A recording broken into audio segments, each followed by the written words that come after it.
इसी की बात सुना दें। एक रामायणी जी थे, एक बड़ा गांव था, उसमें रहते थे, ब्राह्मण देवता थे, बहुत अच्छे रामायणी थे। हमारे पूज्य गुरुदेव भक्तमाली जी के पास आते जाते थे। सीधे साधे सरल ब्राह्मण थे। अयोध्या जी में रह के रामचरित रामायण लगाई थी उन्होंने, और अच्छे वक्ता, प्रसिद्ध वक्ताओं में थे।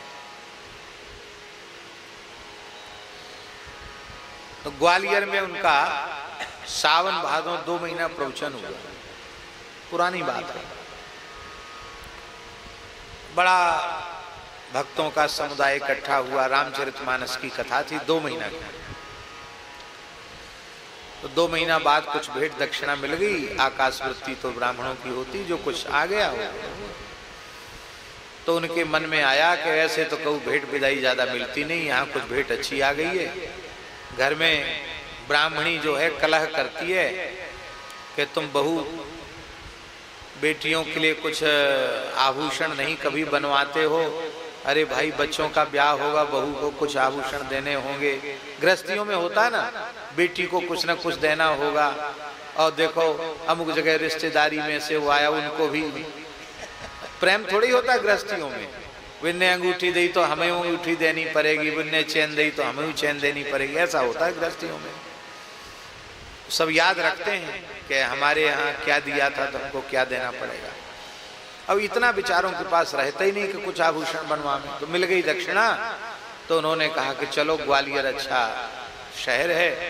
तो वो बाजार में से उन्होंने आभूषण खरीद ली। अच्छा, शर्म के मारे किसी को बताए नहीं भगत को, अकेले ही चले गए घूमने, थैला लेके, और आभूषण खरीद लाए सोने के। और दूसरे दिन बाबा उनको जाना था। ज्यादा नहीं, ग्वालियर से झांसी रोडवेज बस में बैठे, बस का टिकट ले लिया। और टिकट लेके जैसी बैठने वाले थे, बस खड़ी थी, थोड़ी देर थी बस निकलने में, तब तक एक व्यक्ति आया,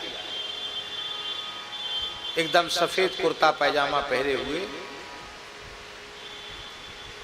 और बरसात में जमीन तो गीली होती, गीली जमीन में ही लेट गया, साष्टांग दंडवत, एकदम चरण पकड़ लिए और हिलक हिलक के फूट फूट के रोने लगे। अरे भाई, ऐसा प्रेमी भक्त तो मुझे 2 महीना कथा कही मुझे दिखाई नहीं पड़ा। अरे भैया, क्या नाम है तुम्हारा, क्या कष्ट है, क्यों रो रहे हो? अरे बोले, रामायणी जी आपने तो पूरे शहर का उद्धार कर दिया। क्या रसमयी कथा, भरत चरित्र तो आपने ऐसा सुनाया, ओहो महाराज पत्थर पिघल जाए ऐसी कथा आपकी। तो उन्होंने कहा कि हमने तो तुमको 2 महीना में एक भी दिन कभी कथा में देखा नहीं। अरे महाराज, वहां बड़े बड़े सेठ भाटिया बैठे, हम गरीब आदमी, हम तो पीछे बैठ के सुनते थे, पीछे आपकी नजर नहीं गई होगी। तो भाई क्या बात है?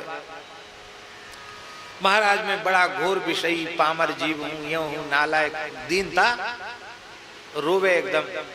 महाराज, आप तो, हमारा उद्धार तो आपको करना ही पड़ेगा, हमारे घर चलना पड़ेगा। अरे बोले, भाई हमारी बस चूक जाएगी, हम घर नहीं जा सकते। नहीं नहीं, तो कुछ न कुछ सेवा तो स्वीकार करनी पड़ेगी। तो ऐसा करो कि गन्ने का जूस ही पी लो, कुछ तो सेवा हमारी स्वीकार करो। तो उनके मन में आया कि ठीक है, घाम पड़ रहा है और बदर की धूप तेज होती ना, कुआर का घाम, बोले घाम पड़ रहा है तो अच्छा है, गन्ने का जूस पी लेंगे। तो अच्छा ठीक है, तुम्हारी ज्यादा इच्छा, तुम कांच के गिलास में नहीं पी। अरे बोले महाराज, बढ़िया पीतल के गिलास में पिलाएंगे आपको, कांच का क्यों? हम जानते हैं आचार विचार नियम सब जानते हैं ब्राह्मणों का, पंडितों का, तो पीतल के गिलास में पिलाएंगे। तैयार हो गए वो। तब उनका थैला लेने लग गए। बोले नहीं नहीं, थैला नहीं, थैला तो हम रखेंगे अपने पास।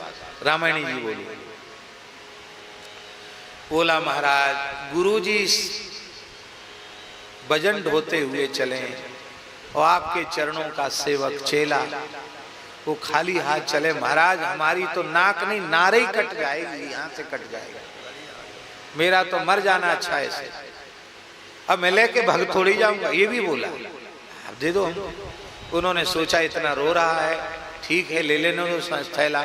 उसी में उनके कपड़ा लगता थे, उसी में सोना वगैरह था, सब उसी में था। 10-50 रुपया भी होंगे, 100-50, वो भी उसी थैला में ही थे। असर पास में कुछ नहीं था, सीधे साधे बेचारे, वो दे दिया।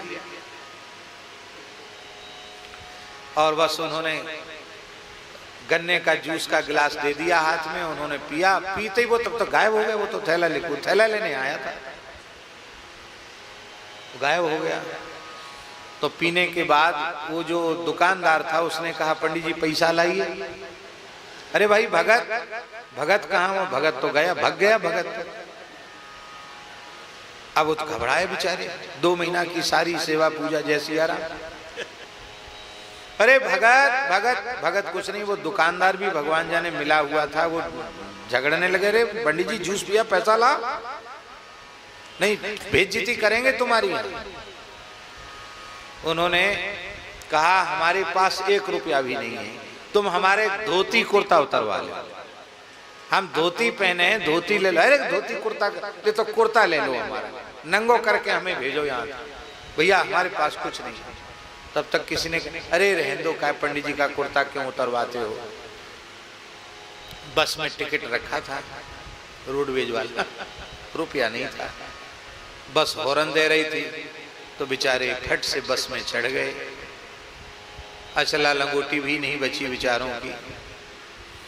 और झांसी पहुंचे, वहां से उनका गांव कुछ, अब तो बस चलती, पहले बस चलती थी, उस समय से चलती थी, पर बस का भी किराया उन पर नहीं था। तो पैदल चलते शायद 2-3 कोस पैदल चले होंगे। चल के अपने घर पहुंचे। रात को आवाज लगाई, ब्राह्मणी को खटखटाया। ब्राह्मणी, अरे अब तो बहुत माल लेके आ रहे होगे, ये कहाँ है तुम्हारो सामान? क्या हम चले आए, सोई तुम संतोष कर लो, सामान ना है। अरे कहाँ गई? 2 महीना कथा वांची, कहाँ गए हो सामान? गए हो सामान।